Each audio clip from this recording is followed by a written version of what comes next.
Estamos aqui mais uma vez com um programa em comum. E no programa de hoje a gente fala sobre como conseguir sua cidadania portuguesa. A gente recebe a Rebeca Bandeira de Melo Cavalcante, que vem falar sobre os remédios para você manter sua saúde em alta, e o Fabrício também, que é um violinista fantástico. Tudo isso no programa em comum. Daqui a pouco eu volto.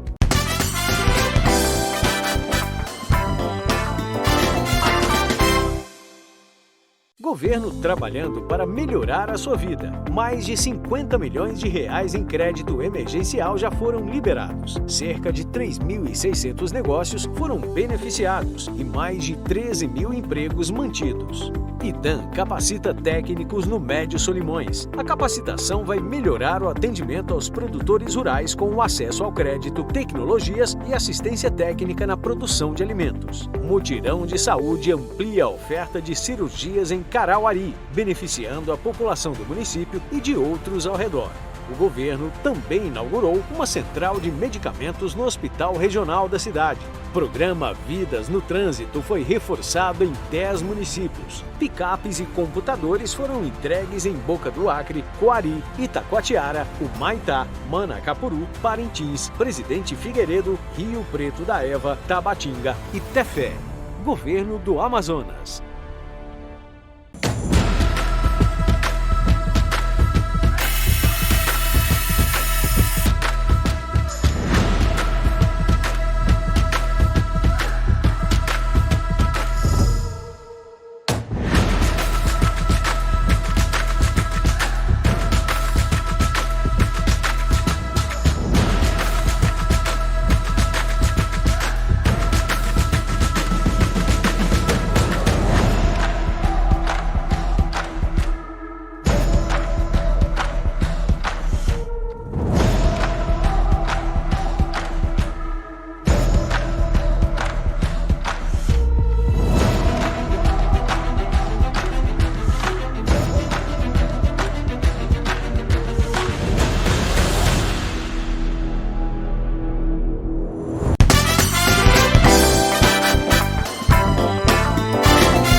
Sabe aquele alto astral que qualifica, que rotula o programa em comum? É com esse alto astral que eu retorno mais uma vez aqui à Inova, emissora da Rede Caldeirá de Comunicação, afiliada à Rede TV. E recebendo com muito prazer aqui a Patrícia Portugal, que consegue descobrir, vamos dizer assim, entre aspas, quem pode morar em Portugal. O sobrenome já diz isso. Eu estou fazendo essa brincadeira aqui no início da nossa entrevista, nosso bate-papo, porque eu fiquei muito feliz de saber que você tem um escritório onde você faz uma pesquisa da cidadania, se a pessoa tem direito à cidadania portuguesa para morar naquele país maravilhoso. Eu, particularmente, amo Portugal. E é muito mais fácil para todos nós brasileiros entendermos a língua em Portugal. É verdade, Júlio. É um país lindo, que os brasileiros adoram, né? É o segundo, as pessoas, né, da nacionalidade brasileira que participam ativamente nessa comunidade em Portugal. Agora, Patrícia, evidentemente que é feita uma pesquisa todinha, né? Até porque as leis europeias são muito rígidas e a de Portugal não poderia ser diferente, faz parte da comunidade europeia, né? Para que você possa obter essa cidadania, né, portuguesa. Como é que começa esse trâmite de cidadania para você conseguir sua cidadania? Inicialmente precisa ter um parente português, né? Isso pode ser o seu pai, avô, mãe. Então, quem são filhos, netos de portugueses têm direito à cidadania. Posteriormente, quem são cônjuges também tem direito à cidadania portuguesa pelo casamento. Então, inicialmente, nós fazemos essa pesquisa, né? Tentamos localizar essa certidão de nascimento, que aqui é certidão de nascimento, lá se chama assento. E aí, localizando esse assento do parente, né, do ente português, iniciamos o processo. Agora, a gente observa também que às vezes é muito difícil conseguir esse documento, né? Porque muitas pessoas naquela época, não conseguiam fazer esse registro, tirar essa certidão de nascimento. Eu tenho um amigo, quando eu vinha para cá, eu falei que eu vinha entrevistá-la, e ele disse assim, mas Júlio, eu, por exemplo, o meu pai, que tem o direito, tem que se movimentar para conseguir essa certidão. Só que ele tem que ir a Portugal, procurar o cartório ou povoado onde teria nascido o meu avô para conseguir essa certidão. É muito difícil, assim, como é que começa essa garimpagem de documentos? Porque é uma garimpagem, né? Porque muita gente não tem o documento comprovando que nasceu em Portugal. Isso, esse documento é o início de tudo. Então, não precisa em Portugal, né? Hoje, com a tecnologia, Portugal tem todos os seus assentos digitalizados desde 1800. Então, nós temos a possibilidade de uma simples pesquisa via, logicamente, as pessoas especializadas no escritório, que já têm essa experiência, buscar esse assento diretamente via digital. Então, hoje, não se precisa ir mais em Portugal. A gente consegue aqui mesmo em Manaus. Você tem um escritório que presta esse tipo de assessoria, né? Então, a pessoa chega no seu escritório, não precisa levar nenhum tipo de documento. Não inicialmente porque ela não vai ter, né? Ela não vai ter como comprovar, eu precisaria apenas do nome do avô, digamos assim, do nome completo do avô, da avó, a data de nascimento e um local onde ele teria nascido. A gente iniciar a pesquisa. Principalmente naqueles pequenos povoados, né, que são muito difíceis ser localizado documento daqueles povoados em séculos passados, né? Sim. Mas nós conseguimos. As buscas, assim, digamos, de 100%, 90% nós localizamos as certidões. Exatamente só com esses 3 requisitos dados. O nome, data de nascimento e o local possível que a pessoa tenha nascido. Patrícia, isso pode ser feito pelo neto ou tem que ser pelo filho para que ele possa passar essa cidadania, vamos dizer, passar essa cidadania para outros descendentes? Como é que é feito? Porque, evidentemente, o pai nasceu lá, veio para o Brasil, teve o filho e aqui a família foi crescendo. Como é que é feita essa busca? É primeiro para o filho, depois para o neto, o bisneto não tem direito? O bisneto, ele tem direito, mas é um direito muito, muito, digamos assim, raro, né? Por conta das dificuldades, dos requisitos da lei. Mas hoje, digamos que a lei facilitou a cidadania para os netos, né, que antigamente, há um ano atrás, você teria que fazer todas as gerações, então teria que, se fosse o avô, passar para o filho para o neto. É isso que eu queria entender, como é que é feito esse processo. Hoje em dia, não. Hoje nós estamos já com uma lei praticamente aprovada, né, pelo Congresso português, Parlamento português, que essa cidadania pode passar diretamente para o neto. Então, nós já vamos pular aí uma geração. Muitas pessoas não poderiam adquirir a nacionalidade porque o pai já tinha falecido, a mãe já tinha falecido. Então, hoje não. O neto, né, ele já tem direito a adquirir essa cidadania diretamente do avô. Então, nós já pulamos aí um processo bastante longo. Longo, né? E rígido, sim. né? E rígido. Porque a tramitação desses documentos em Portugal, junto ao governo português, à justiça portuguesa, ele é rápido, mas é um processo que é bem burocrático. Burocrático, né? E hoje, com esses serviços especializados que nós estamos propondo aqui em Manaus, que é algo inédito, nós vamos aí facilitar esse processo, né? Desburocratizar esse processo, e questões de 6 meses, a pessoa já recebe sua cidadania. Quando você não identifica, não consegue nenhum documento, nem um tipo de documento, aí esse processo encerra aqui mesmo? Encerra. A gente não consegue nem sequer dar entrada no processo, porque lá eles exigem exatamente toda a documentação no ato da propositura do processo, na conservatória. Então, eles analisam imediatamente, então nem sequer eles recebem o documento. Então, aqui eu já oriento, já analisa a documentação, se tiver faltando alguma coisa, a gente já corrige e já envia para Portugal diretamente, já tudo certo. Agora, Patrícia, outra dificuldade que se tem muito em conseguir essa cidadania é porque às vezes a pessoa saiu de Portugal com um nome. Por uma questão de erro de digitação do Brasil, colocar uma letra a mais ou tirar uma letra. Sim. Aí o sobrenome já muda. Sim. E muita gente não observava, levava a certidão de idade para casa, nascimento para casa, e guardava de 10 anos, quando ia matricular, anos e anos depois, descobriu, mas o meu nome não era tal.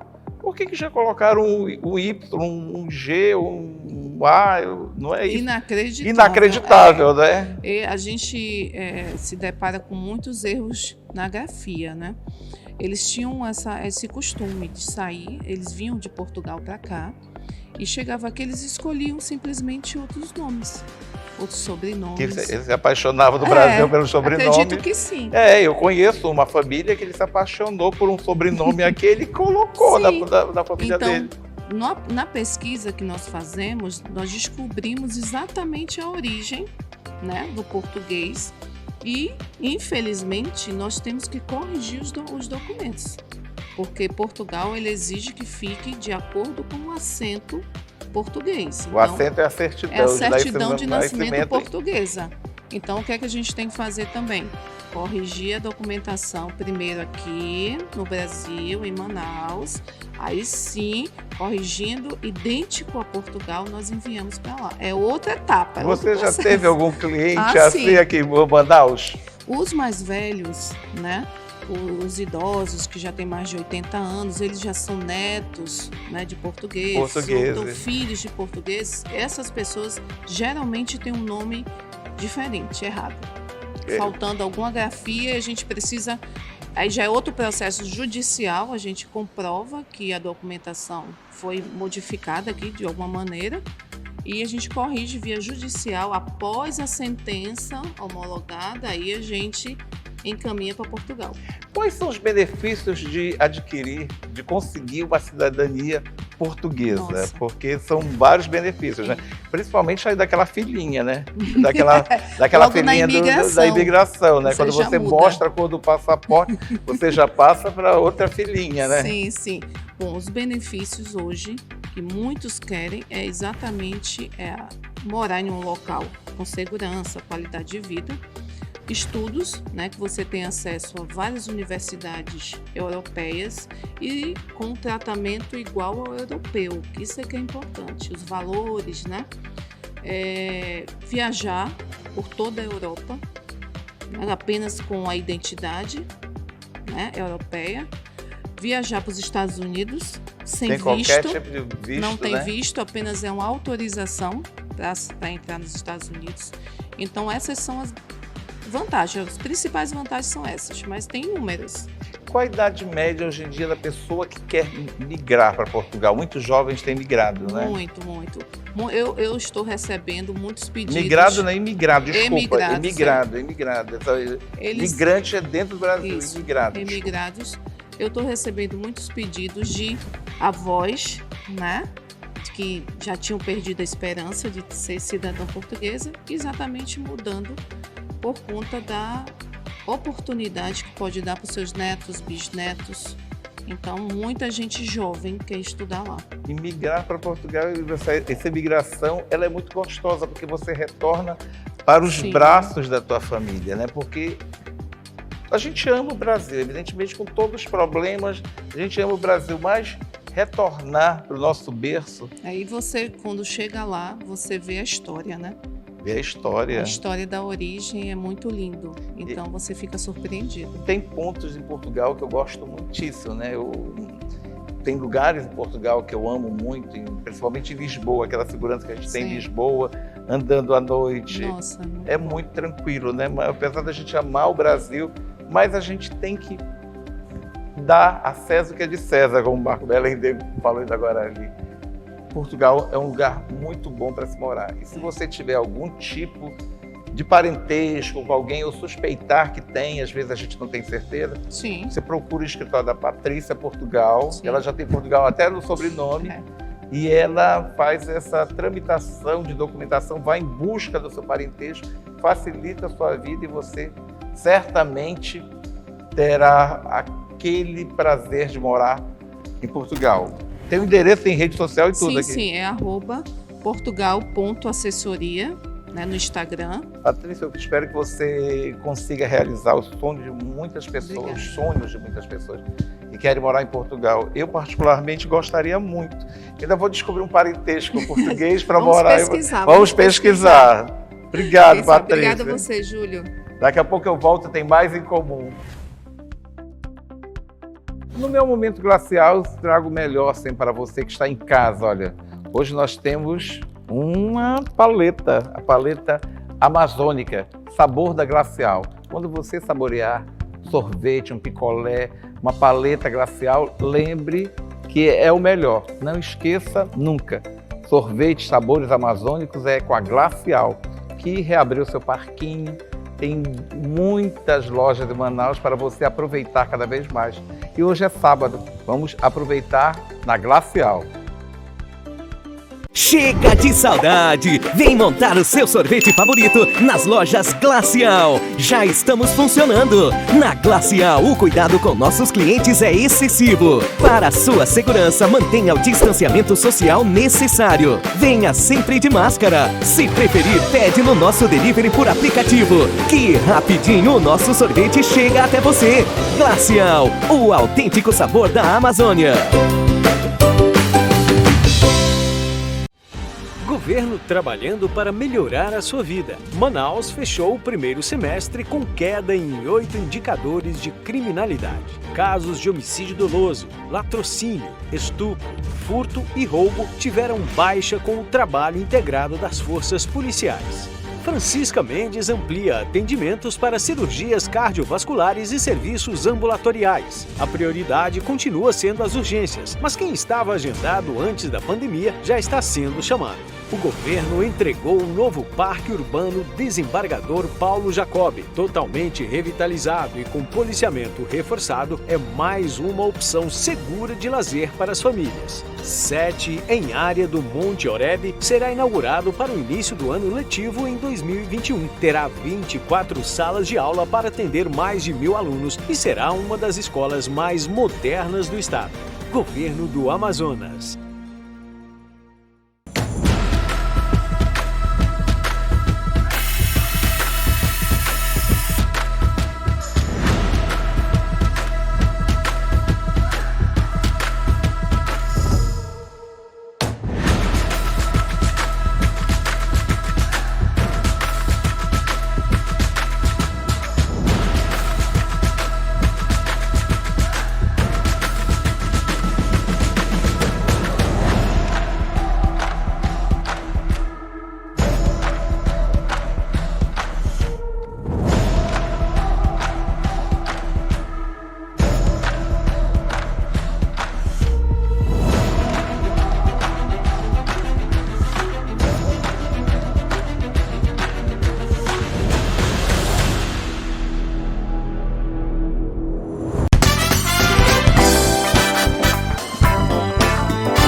Estou retornando pela Inova, emissora da Rede Caldeirada de Comunicação, afiliada à Rede TV, com um programa em comum. Saúde sempre interessou a todos nós. Até porque pós-pandemia ou durante essa pandemia, que a gente não pode relaxar, a gente tem que ter consciência de que a doença permanece em cena. Essa história de dizer que acabou, que a gente vai ter que viver todo mundo junto, abraçado, misturado, isso aí é balela. A gente tem que ter consciência de que a pandemia permanece. Os cuidados devem ser continuados, a gente deve manter esse cuidado em relação à doença, porque a doença permanece aí em cena. Estou recebendo aqui a Rebeca Bandeira de Melo Cavalcante, amazonense, estudou fora e retorna agora para Manaus com uma série de técnicas de endocrinologia. Para que serve a endocrinologia? Às vezes é difícil de falar o nome, mas a gente tem que saber Porque endócrino, né? endocrinologia, Falar endócrino fica mais fácil. A gente enrola às vezes, né? Eu acho que todos nós... O nome da especialidade é endocrinologia e metabologia. Mas aí fica mais fácil a gente falar endócrino, né? Endócrino, que então. isso sai mais fácil. Então, Rebeca, um prazer te receber aqui agora no programa. Estar aqui. Obrigada por me Porque receber. a gente tem que cuidar da saúde. Tem que cuidar da alimentação. As pessoas Isso. ficam nervosas e comem. Sim, isso. A obesidade é o mal do século XXI, né? Então, assim, a endocrinologia é a especialidade médica que cuida dessa parte de metabolismo, consequentemente de obesidade. E a pandemia de coronavírus mostrou muito isso pra gente, né? Como a obesidade é uma doença e que realmente acarreta riscos importantíssimos para a saúde. É o principal fator de risco para evoluir, né, mais gravemente com o coronavírus em jovens é a obesidade. Então, assim, daí a gente pode concluir, né, como é uma doença que realmente afeta todo o nosso organismo, reduz nossa imunidade, né, aumenta nossa inflamação, é um estado inflamatório crônico. Então, isso serviu para nos mostrar como é importante tratar a obesidade e vê-la realmente como uma doença, né? E além da obesidade, né, outras doenças endocrinológicas, bem, endocrinologia cuida basicamente de alterações hormonais e do metabolismo, né? E os hormônios, eles regem, né? Eles orquestram o bom funcionamento do organismo. Então, a gente realmente precisa estar tudo em equilíbrio, precisa ter tudo em equilíbrio para ter um bom funcionamento, né? Com certeza. Isso. Então, assim, a diabetes também é outra condição que afeta muito. Eu faço parte desse grupo. Você sabe bem, né? A tireoide, as nossas gônadas, né, os hormônios sexuais, os testículos nos homens, ovários e mulheres, todas essas são glândulas produtoras de hormônios importantíssimos, né? Então, a endocrinologia está cada vez mais em vigor, né? Assim, as pessoas estão procurando cada vez mais o endocrinologista para cuidar mesmo manter um bom equilíbrio hormonal. Agora, Rebeca, tudo realmente começa com a alimentação a partir de quando a gente nasce? Eu acredito que é isso. Cada vez mais a gente tem essa ideia, né, de que a alimentação ela tem que ser equilibrada desde os primeiros anos de vida, né, desde a primeira infância mesmo, agora inclusive desde durante a gestação. A gente sabe que a alimentação da mãe, né, influencia no feto. Influencia, com certeza, influencia muito. Então, desde sempre, desde a vida intrauterina, né, a primeira infância, a adolescência, a vida adulta, a alimentação ela tem que ser bem equilibrada, né? Então, é sim um dos pilares para manter um bom funcionamento do nosso organismo e ter uma boa alimentação. Eu venho de uma geração onde a gente chorava, dava um sorvete pra gente. A gente chorava, dava um bombom pra gente. A gente chorava, dava um refrigerante, pão doce. Infelizmente, hoje em dia a gente quebra-queixo e por aí. Tudo era assim, né? Tudo era assim. A gente está vivendo a consequência disso hoje em dia, né? Porque muito por causa dessa alimentação errada que a gente teve, até eu tive, né, na minha infância, a consequência disso é esse boom, de obesidade que a gente está vivendo, né? Então, é uma epidemia global. Eu tenho um amigo, que é o Marco Belém, que ele come aquelas papinhas de bebê, sabe? Uhum. Que um pediatra uma vez disse no programa que isso é papinha de mãe preguiçosa. Está sendo cada vez mais condenado, também, né? Mais condenado, né? Condenado. Isso é papinha de mãe preguiçosa. Porque hoje eles falam, né, descascar mais, desembalar menos. Então, tudo que é natural, né, frutas, as verduras, é mais indicado do que esses produtos já industrializados, né? Agora, a reeducação alimentar ela é muito usada na tua área, evidentemente, porque a gente tem que cortar hábitos irregulares durante muito tempo, a longo né? prazo, né? E não dá para cortar de um dia para o outro, pacientes, né? Os pacientes têm uma ideia de que vou perder mais rápido fazendo uma dieta muito restritiva. Vai, mas você não vai segurar por muito tempo também e vai reganhar mais rápido. Do que você fazer uma reeducação alimentar. É uma questão de aprender a comer bem, aprender a comer equilibradamente, a ter todos os macronutrientes na sua alimentação. No dia a dia a gente tem que ter carboidrato, porque, né, tá na base da nossa pirâmide alimentar. alimentar. Então, assim, não é uma dieta restritiva. Porque a gente não tem que pensar daqui a um mês, daqui a 2 meses. A gente tem que pensar quer entrar no pro resto da vida. eu quero pensar, emagrecer o meu vestido de emagrece, formatura. E depois reganha tudo de novo. Não é por aí, né? A gente tem que querer uma coisa a longo prazo mesmo, mantida. A gente só emagrece mesmo comendo salada ou a salada pode ficar fora e a gente ter outro tipo de cardápio? Sim, a salada fazer essa reeducação importante, mas alimentar. assim, tem pessoas que não gostam, né? Não, Ninguém é obrigado a comer todo dia uma coisa que não gosta. Eu não suporto. Pois é, a alimentação tem que dar prazer, eu me sinto igual uma tartaruga quando eu vejo aquela alface, né? Sim, tem gente que eu acho que tem paciente que não gosta. Mas tem outras maneiras também de incrementar, de você botar molho, ou botar, né, crouton, e incrementando mesmo as saladas. Mas assim, se não gosta, tem outras opções, tem diversas opções, né? Então, assim, isso é uma questão mesmo de você sentar e vendo quais são as suas opções, quais são os alimentos, né, que são melhores mesmo, e substituindo e encontrando o que te agrada. Não é momento algum para ser uma coisa sofrida. Não, a gente não quer ninguém sofrendo. A pessoa, quando descobre que é diabética, ela tem um choque muito grande, né, Rebeca? A gente fica com um choque muito grande. Algumas pessoas tem um estigma, desesperadas, né? Não sabem, não entendem às vezes o que é ser um diabético. Ela pensa que não vai poder mais beber a cerveja dela, não pode mais comer, ela não pode mais comer a farinha, ela pensa que ela vai morrer, o mundo acabou. Não é por aí. Hoje a gente tem medicamentos, cada vez mais estão surgindo medicamentos com eficácia e com segurança a longo prazo, né? Então, remédios que não dão muito efeito colateral como os que a gente tinha mais antigamente, remédios que, pelo contrário, hoje em dia já reduzem risco cardiovascular. Então, assim, a gente está tendo cada vez mais um leque de opções, está surgindo o tempo todo essas opções, né? Então, por isso que tem que ter um acompanhamento médico. Se você quer ter um bom tratamento, você tem que estar com um médico que esteja atualizado, né? Que esteja sabendo o que está surgindo. E seja responsável, acima de tudo, né? Com acima certeza. Hoje em dia a gente tem visto muito médico, infelizmente, né, colegas prescrevendo hormônios sem indicação, sem negligenciando efeitos colaterais, isso. E isso tem consequências para os pacientes, né? Eu vejo que muita gente resolveu tomar umas injeções agora que servem para diabetes, para emagrecer. A pessoa fica esquálida, fica maravilhosa, vamos dizer assim.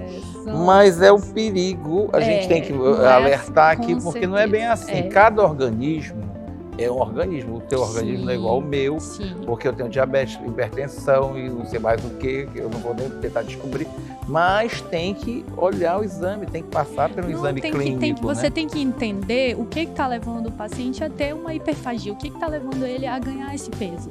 Então, assim, tem 1000 facetas da obesidade, a gente tem que descobrir qual é a causa dela, tem um componente genético importante também. Também então, isso influencia? Exatamente, não é obeso quem quer, é obeso quem pode, né, porque tem a parte genética também.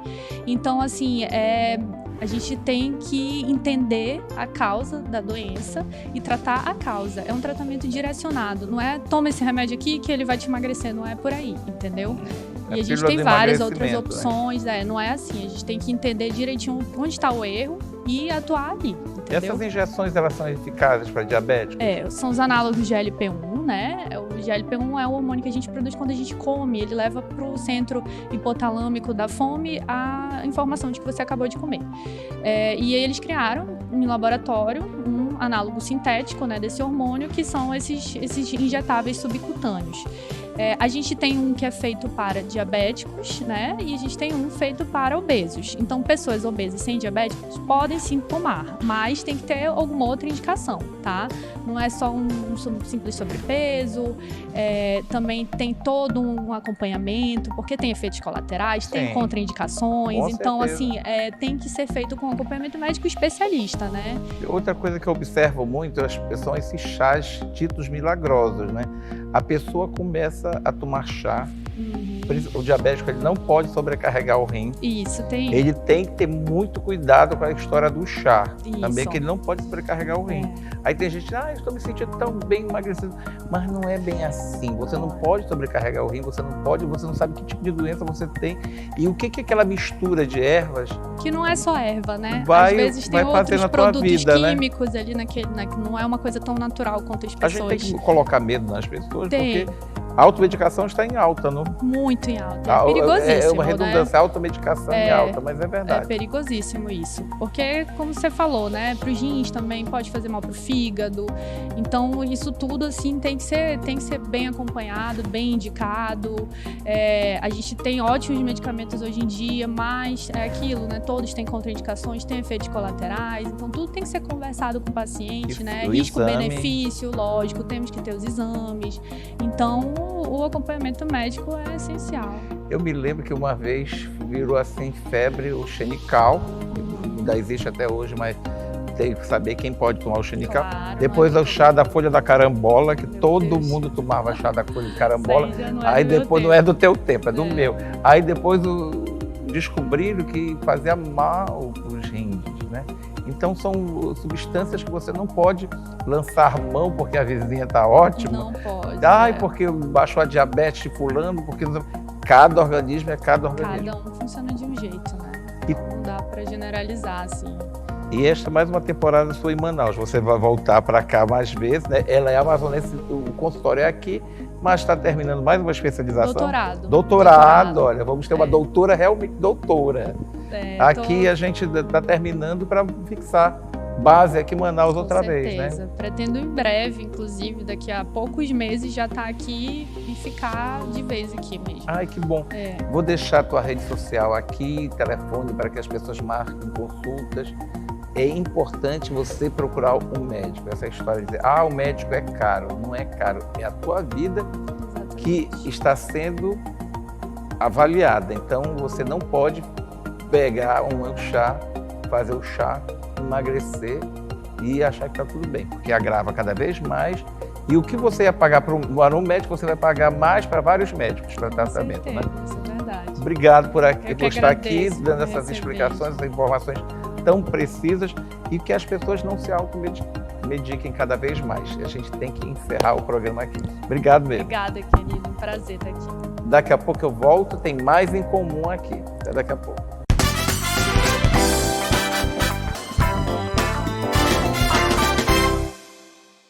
Governo trabalhando para melhorar a sua vida. Mais de 50 milhões de reais em crédito emergencial já foram liberados. Cerca de 3.600 negócios foram beneficiados e mais de 13 mil empregos mantidos.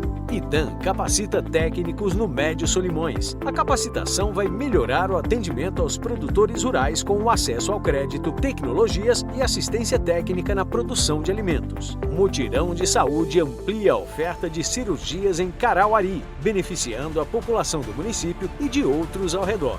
O governo também inaugurou uma central de medicamentos no Hospital Regional da cidade. Programa Vidas no Trânsito foi reforçado em 10 municípios. Picapes e computadores foram entregues em Boca do Acre, Coari, Itacoatiara, Humaitá, Manacapuru, Parintins, Presidente Figueiredo, Rio Preto da Eva, Tabatinga e Tefé. Governo do Amazonas.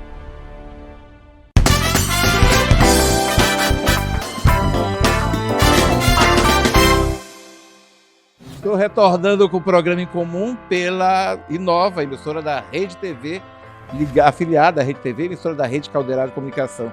E eu fico muito feliz quando eu ouço música, quando eu leio um bom livro, quando eu vejo um bom espetáculo. Porque quem me conhece sabe muito bem que a cultura, a literatura, a música, o balé, a dança, enfim, tudo que se refira a bom nesse segmento, nesse mundo das artes, me impressiona, me atrai minhas atenções.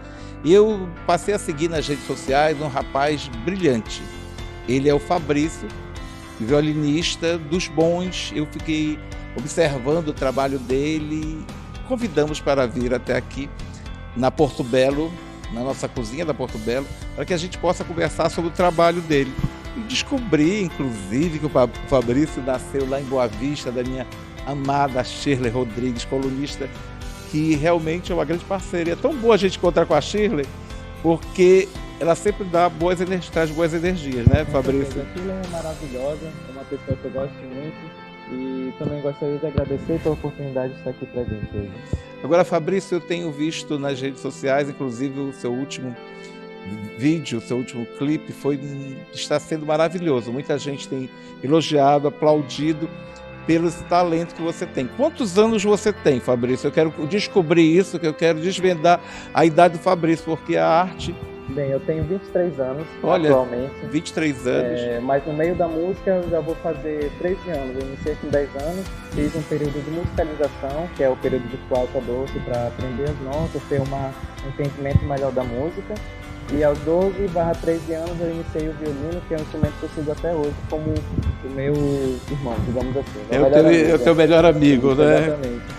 Como é que você se descobriu como músico? Bem, cara, A gente tem que se descobrir também, né? A gente tem que descobrir como Eu acho músico. que Deus coloca algumas oportunidades na nossa vida, né, para que possamos aproveitar. Em Pacaraima, que era a cidade onde eu morava antigamente, é interior de Roraima. E lá chegou uma orquestra da Venezuela. E assim, no momento que a moça começou a tocar o violino, eu falei, poxa, e eu era criança. Aí eu falei, poxa, é impressionante, né? O som que a pessoa pode tirar de um pedaço de madeira, uma coisa tão simples, mas que através dos anos foi se readaptando à atualidade e aos tempos. E eu fiquei assim fascinado. E logo depois eu tive a oportunidade de ir para Boa Vista e estudei lá durante 3 anos na Universidade Federal de Roraima. Eu não me formei pelo fato de uma oportunidade muito boa ter aparecido em Manaus para estudar bacharelado. E aí estou aqui hoje. Aí você veio para cá, estudou aqui música. Sim, estou cursando no momento bacharelado na Universidade Estadual do Amazonas. Olha que eu acho isso fantástico, até porque a gente não tinha oportunidade, nos anos que eu fiz faculdade ali, a gente não tinha essa oportunidade de aproveitar o talento, né? Nós temos pessoas talentosíssimas que ainda não se formaram, não são formadas, são autodidatas, mas você teve essa oportunidade por meio da Universidade Estadual do Amazonas. Com certeza. A primeira música que te impressionou, Fabrício, que te chamou mais atenção, assim, para seguir esse caminho? Foi a Primavera das 4 Estações de Vivaldi. Ela é uma música muito linda, eu acho ela assim, uma das mais admiráveis obras de arte que já foram compostas, né? E no momento que eu vi a moça solando as 4 estações, né?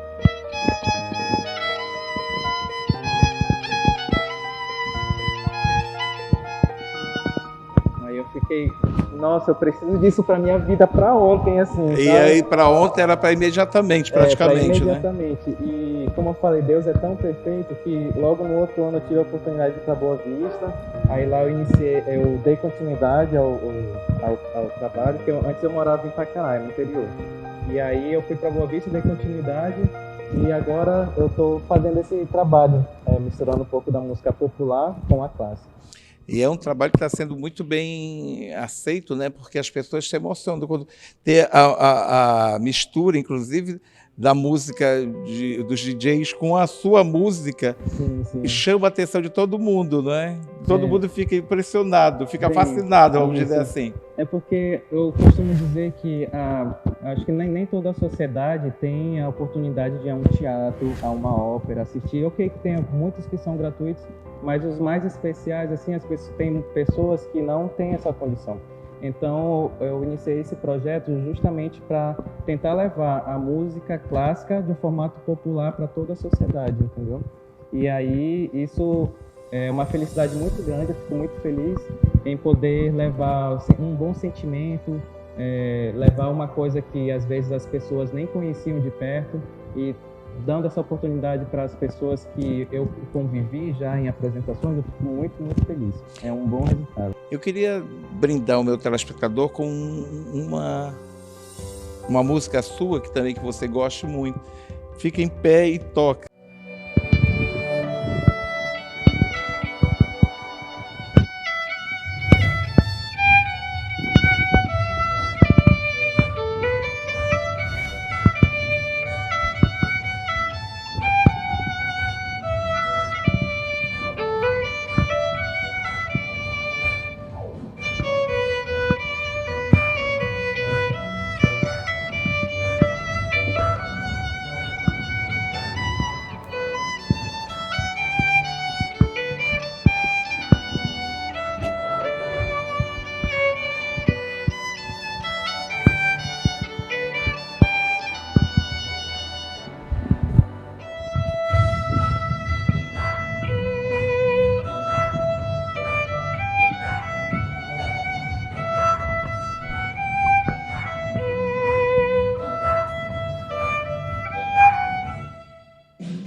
A música continua aqui e a gente tem mais coisa para descobrir sua. São muitas particularidades que a gente gostaria de saber. Você teve uma grande professora e ela partiu com a Covid, né? A Covid levou e foi uma grande mestra na sua vida também, não é? Aquela búlgara fantástica que foi espala da nossa sinfônica. Isso, a professora Margarita Chetterman, que ela teve um caminho muito bonito aqui no Amazonas. Muitas pessoas se inspiraram nela para iniciar a música. E eu tive o prazer de estudar 1 ano e meio mais ou menos com ela. Já conhecia em Boa Vista, que ela foi fazer alguns masterclasses, mas eu tive a oportunidade de estudar com ela aqui em Manaus e, assim, não tem preço. Todo o aprendizado que ela deixou comigo, eu estou tentando mostrar para toda a sociedade amazonense e também passando para alguns alunos e amigos de classe. Eu não tinha combinado com a produção, mas eu queria que você homenageasse essa professora, essa pessoa que me emociona muito em falar, porque a obra dela será inesquecível na nossa orquestra sinfônica, e quando a gente via a interpretação, a apresentação dela, era realmente muito doce, né? A gente tinha aquele carinho, o Marcelo de Jesus, o Fernando Malheiro olhando para ela, sabe? E a gente se emociona muito. Qual é a música que nunca vai esquecer? A gente aproveita também para homenagear as pessoas que partiram com a Covid, né? Que foi eu escrevi juntamente com o cantor e compositor Wagner Luther uma música intitulada A Despedida. A gente fez nesse período de quarentena e tem justamente essa mensagem, né? Que muitas pessoas se foram, só que a gente não teve a oportunidade de se despedir. Então, essa música que eu vou tocar agora, dedico à minha professora e também a todos... As vítimas, as pessoas, as famílias, né, que perderam, né? Foram embora, né? Nos deixaram. É isso aí. E a despedida é muito dura para todos nós. Todos nós, mas com a música e com a arte, a gente consegue ser mais forte. A gente consegue ser mais forte, né? Mas às vezes dói muito na alma, né? A despedida que a gente não pôde nem falar, o que a gente queria falar. Com certeza. Então vamos à despedida? Vamos lá.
A despedida emociona, né? A todos nós, né? A despedida é muito difícil.